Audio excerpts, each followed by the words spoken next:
Ultimate war zone on S&P. My bias for the last hour remained firmly bullish. Third bullish trade. One trade earlier this morning, bearish. Shocker, here we go. S&P finally made it to 1950 reversal zone.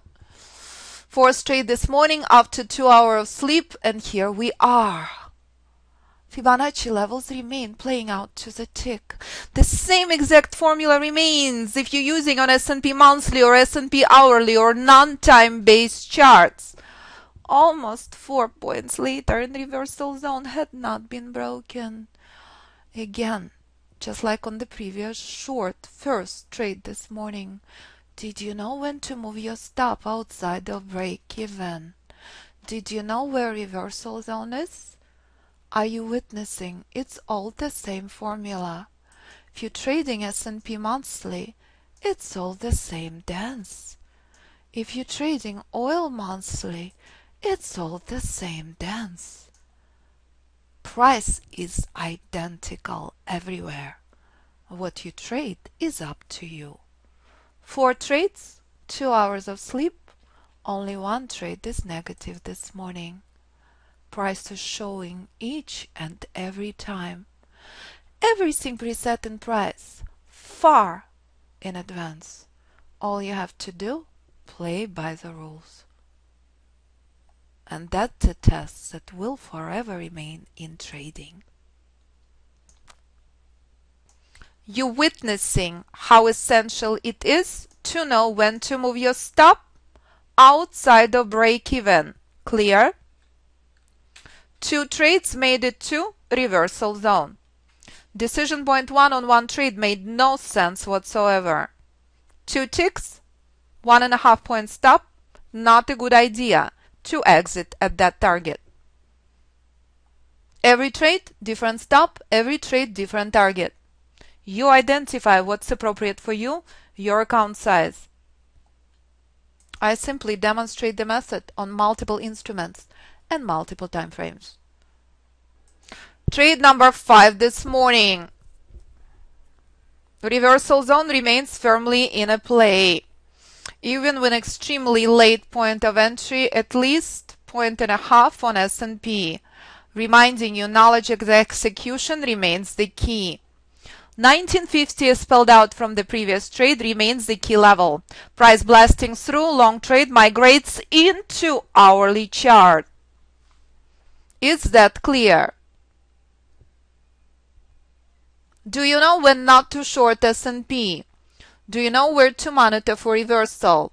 Fourth bullish trade this morning. Trade number 5, 2 hours later.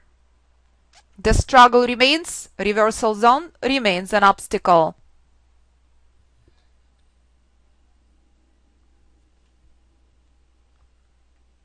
And that's how it's essential to move your stop again outside of break even. Price is magic. All you have to do, play by the rules. Here's the key moment. Decision point 2. Is the price collapsing? Does that look familiar? That's the level where S&P had found buyers on monthly chart. Will S&P find buyers on this extremely short chart just like it found buyers in August this year? Is that clear? All the same formula. Buyers defended this level. Will they do so on this chart? If yes, 1950 will be the key level to the upside. If no, price will collapse with vengeance again. Shocker! It's doing the same thing as monthly. Will it blast through? The coolest puzzle of all. Pinching myself each and every time. It's the best chess game on the planet. And it's very, very predictable. Trail is much closer, 1947.50.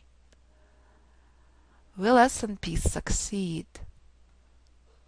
This time on trade number 5, on very, very jittery September 8th.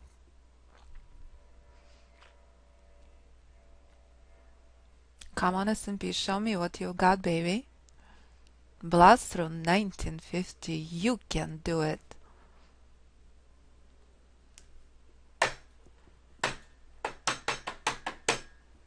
Oh no!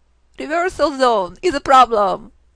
Cannot do it respecting reversal zone. All the levels in front of you are Alpha Wave Trader proprietary Fibonacci levels, playing out each and every time. Clear? S&P respected decision point 2 by a tick. Trailer just right outside. But reversal zone remains an obstacle. Every tick matters in day trading. Day trading will test you to the core. Sellers picking up this team. We are out. Clear? With extremely late point of entry, again, another 2 points on S&P. Again, a reversal zone had not been broken. Again, if you know where it is, you know exactly when to move your stop outside of break-even. It remains bullish correction when it comes to larger time frames. Buyers are not succeeding, which would make our trade number 5. 4 trades positive. This is a trade that made it to a reversal zone. As you witness on every trade, different stop and different target. The same thing that happened on Aapl monthly is the exact same thing that happened on the last 2 trades. So if you are an investor, you would be exiting that trade. And what did I say? Key level to the downside 105. Correct? It was a reversal zone last level. So let's take a look and let's see what's happening on Aapl today. What happened on S&P monthly? Decision point 2, where buyers stepped in on S&P monthly. The same thing that happened on Aapl monthly. Except what is Aapl telling me? It's only a bullish correction. I expect sellers to pick up this team again. And second time around, what would I expect on Aapl? The war zone at this reversal zone, and then the response here. The same thing I posted on social media for years. First, response not far off from reversal zone here. Second, response here. Decision point 2, the same thing S&P had done since October 2014, playing out here on Aapl. All the same formula. Don't matter if you trade 1 minute chart. Don't matter if you trade in NUNT indexes. Know your levels. Be a knowledgeable investor. Be a disciplined trader. You will always and forever benefit from Fibonacci levels. Everything preset in price far in advance. All the same formula. And S&P is dancing in bullish correction, heading to decision point 2 to the upside. Shall we take S&P up again? Why not? Buyers continue picking up this team. So on that note, unless you have any other questions, we are out for today. So here's Nflx monthly, and here's another reminder, know where to exit your position. Here's the reversal zone, and here's decision point 2. So what will happen next? The response at this level at 84.50. Agree? So sellers right now mean serious business on Nflx. It's not the time to be long on Nflx. Once again, exact same thing you witness on the trades playing out on monthly chart Nflx. So it doesn't matter if you're an investor, it doesn't matter if you're a trader. No Fibonacci levels and play by the rules. Entering, buying a stock when stuck at reversal zone on monthly yearly charts, not a good idea. Exiting at reversal zone. What happened on Nflx? What happened on Aapl is absolutely expected. Just to remind you, what has happened on a couple of other stocks. Look on Amazon. Remember what happened last year? Shocker, it's all the same thing. What happened on our short-term charts on S&P?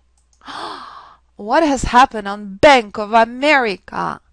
Oh no, reversal zone. Ask yourself a question. Would you benefit from knowing Fibonacci levels? Would you benefit from remembering everything preset in price far in advance? And if you know the rules, if you know where Fibonacci levels are, you would know incredibly well where to exit Nflx. And you will use exact same formula as I used on S&P, day trading small charts. So have a marvelous afternoon, everybody. Back tomorrow morning for the trading room 9:30 with my incredible students at 9:15. Any questions? I'm always open to hear from you. Always and forever. info@alphawavetrader.com or 925-257-4298. Thank you, trading room. Alphys, please get ready for class.